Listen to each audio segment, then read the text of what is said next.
Hey there, I'm Scott and welcome back to my home and kitchen. Guys, I've been on a little bit of hiatus, but I am back and going to give you my full attention. It's nice and warm outside, no better night than to get out and be by the barbecue. So I thought I'd make for you guys a really delicious barbecue chicken burger with Thai spices. We're going to do a green chili relish to go along with it. It's going to be delicious and a nice change of pace from just your plain old burgers that we always put on our grill. The first thing we need to do is get our relish started. So grab yourself a saucepan and put about half a cup of rice wine vinegar in there. And you want to start bringing this up to a boil. To that, I want to add about 1/3 of a cup of brown sugar. Let this come up to a boil, then we're going to add some raisins. Our raisins have been soaked in water for about 15 minutes and then they're dried. That drained. That just sort of softens them up a little bit, makes them really good. So we'll be right back here in a minute once this starts to boil. The mixture has just come up to a boil. Now we can add our softened raisins. Do not worry about trying to write this recipe down right now. Go to my blog. It's www.scotthargrove.blogspot.com. You can download the recipe right there. It makes it really, really simple. And you can check out my other ones. So what I'm going to do here with this vinegar, sugar, and now the raisins is just let that sort of boil away and kind of develop a syrupy consistency, a nice thick consistency. In the meantime, I want to start getting the rest of our vegetables chopped up. First thing we're going to need are 2 shallots. And the way you deal with those is take your shallot and we're going to remove both the ends, the top and the bottom end. Go. Just going to remove the root end and that blossom end. And then just with the knife, score right through that first layer of the onion skin and remove that. That is perfect. Once you get it down to there, just cut this into big, large pieces. We're going to be throwing all this into our food processor. I'm going to be doing all this in my food processor. At home, you'll just need to coarsely chop all of these vegetables. So I'm going to throw in my shallot. We also need to throw in some bell pepper, 2 of them. The way I like to do that is to remove the bottom of the pepper first. Then just take your knives down the side, and you're going to remove this pepper size in planks. That'll leave behind all of the seeds and membranes ready for your compost. So once you get your 2 bell peppers into big planks, just cut these into large sections. Again, if you were doing this all by hand, you'd just be dicing this up medium. Now we're going to throw all this into our food processor. Next thing we want is 2 Anaheim peppers. Same way as with the bell pepper. Remove the stem end, stand it up on its side, just with a really sharp knife, run through there and just remove the outside panels, leaving behind the seeds and the membranes. If you're dealing with hot peppers, be sure to wash your hands after touching that. Once you get those seeds and membranes removed, just run through this Anaheim peppers, or these 2 Anaheim peppers, large big pieces again, go right into our food processor. Along with 1 jalapeno I'm going to use just to make it a little spicy. If you don't like it spicy, leave it out. And a big head or 2 of garlic. This is to taste. If you like garlic, add 2. Now we're just going to put our lid on our food processor, if I can figure out how to use this fancy thing. Here we go. And we're going to pulse it. So we give it a nice pulse. That allows everything to kind of bounce around. You don't want to let the food processor just run.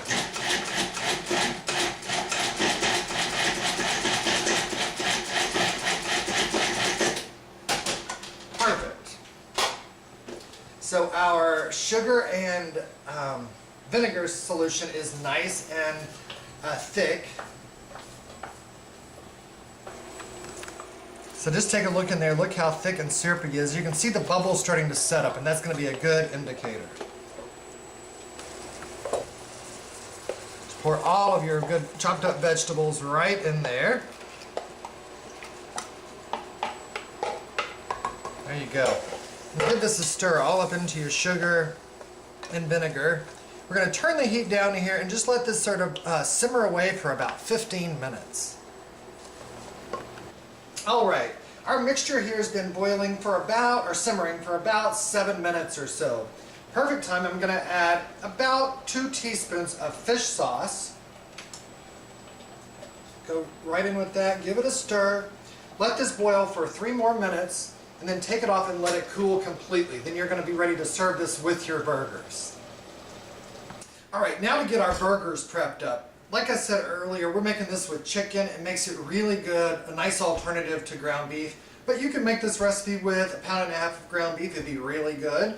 I'm also throwing in 1/2 pound of ground pork. You could completely omit that and just use 1.5 pounds of ground chicken.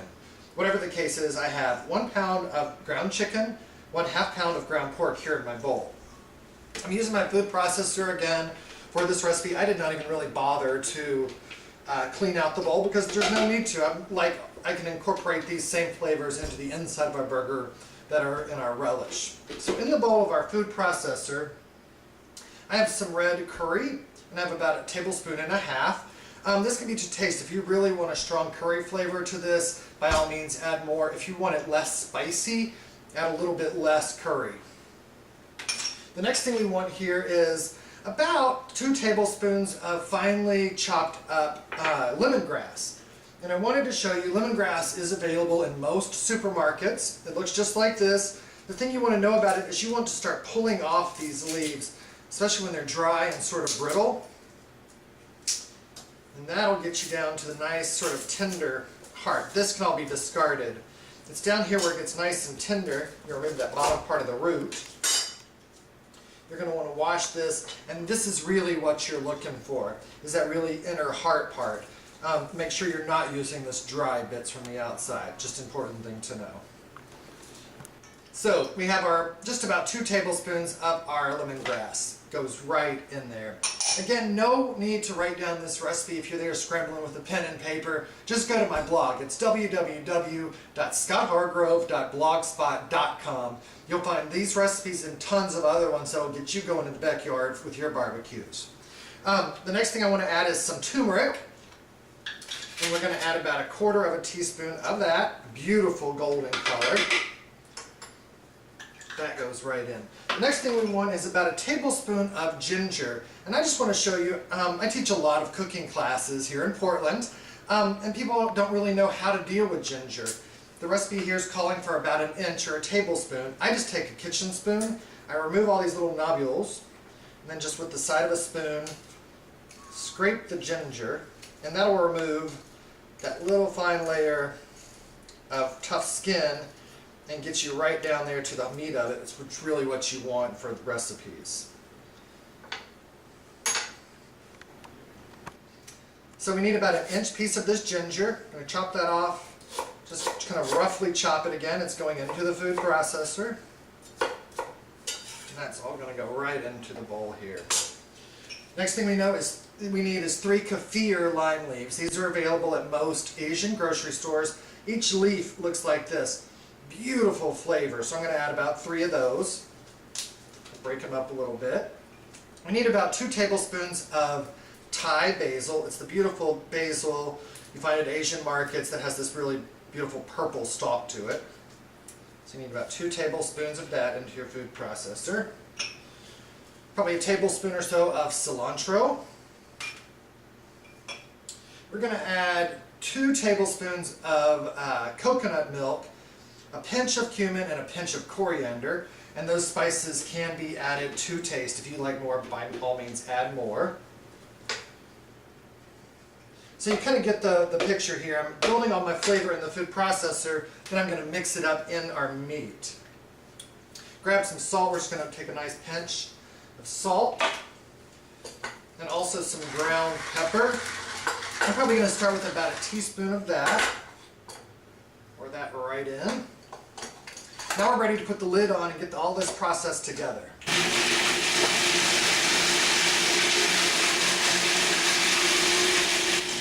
Alright, get all of that stuff processed up in your processor.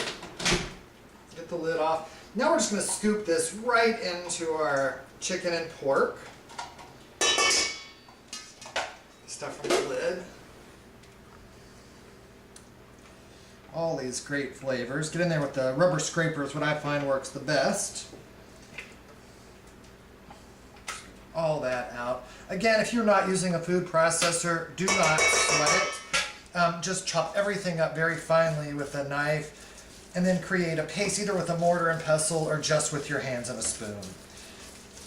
So I just want to get in here with all of our ground chicken and pork, break all that up, and then gather the mixture together until it's equally distributed. I have my mixture all combined here. What I like to do is just take my spatula and divide that into 4 quadrants. It just helps you kind of get everything portioned out correctly. We're going to do 4 burgers out of this mixture. If you were doing like a cocktail party or if you're having people over for the outdoors and you wanted more hors d'oeuvre style, by all means make these little sliders and serve them on little buns. So I'm going to get my meat portioned out into 4 large patties, and then I'm going to stick them in the refrigerator. Alright, divided up my burgers. While I was doing it, I actually decided I wanted a little bit smaller, so instead of dividing into 4 big burgers, I did 8 smaller ones. They're still really nice portions. This needs to go into the refrigerator about 30 minutes. In the meantime, we'll head outside and start getting our grill set up. Once again, if you're missing any of this recipe or you want to get it copied down for your own records, go to my blog. It's www.scotthargrove.blogspot.com. Let's head outside. Alright, I really like cooking over charcoal. That's what I prefer. If you have a gas grill, by all means turn that on, get it cranked up really hot. When I'm starting my charcoal grill, I like to use one of these chimneys. Take a little bit of paper up underneath it. I've already filled it halfway full, so I'm just going to pour a few more of these big old charcoal pieces. I'm going to give it a light. Alright, just get in here with your lighter and light that paper up underneath the chimney. It's going to draw the air up through and really help your coals get going really well. You want these to flare up and maintain a nice amount of flame, but then become completely white and ashy colored before you dump these out into your grill. And make sure you have your grill set up so there's a negative space before the coals. That really helps with the air circulation, which is important to your heat. I'll come back once these things get flared up and ready to go. Alright, my charcoal is nice and hot. It's got a nice white film or finish on it. Pick that up, grab a rack. We're going to pour these coals right down into the bottom of our grill. The important thing to know here is when you pour it in, you're going to want one side of your grill hot and one side not. That way when things start to burn or overcook on one side, you have a cooler side to pull them over to. Get your rack back inside, let that get nice and heated up. And I'm going to cover the grill and I'm going to keep the top and the bottom both fully open to allow for full ventilation. I'll go grab the hamburgers, bring them back out, and we should be ready to cook. The grill is super hot. The way I test for that is you're going to hold your hand right over it. If you're there for more than 3 or 4 seconds and not pulling your hand away, it's not hot enough. Mine is. So I'm just going to use my little spatula here. Get these burgers on right over the hot coals. We're going to let these go on the first side for 3 to 4 minutes. Then get in there and flip them over and give the other side about 3 to 4 minutes to cook as well.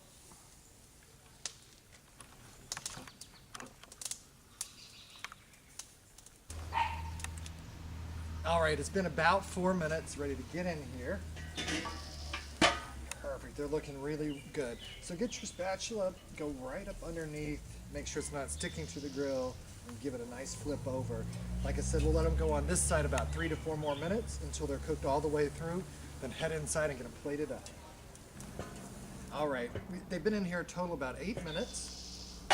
Looking really good. Nice and brown on both sides. Get these off your grill onto a nice plate, then take them inside and get them ready for your guests.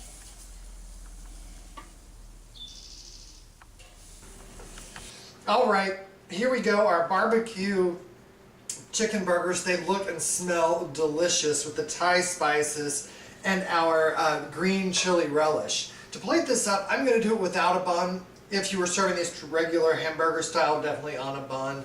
I have 2 pieces of butter bib lettuce, really good. Put out probably a few pieces of tomato there. And grab a couple of these little burgers, put those up on there. Looking good, right? I'm going to garnish with just a little bit of our Thai basil along the side. Make it look good. Make it look like something people want to eat, right? And then a little bit of our relish. right up on the top of these burgers. And you have it. It's a nice change to traditional burgers on the grill, but every bit as good. Guys, I hope you enjoy this recipe this summer. Thanks so much for watching. And again, for my recipes, go to my blog, www.scotthargrove.blogspot.com. You can also email me directly. It's chefscotthargrove@gmail.com. Guys, thanks so much for watching. Have a great day. Bye.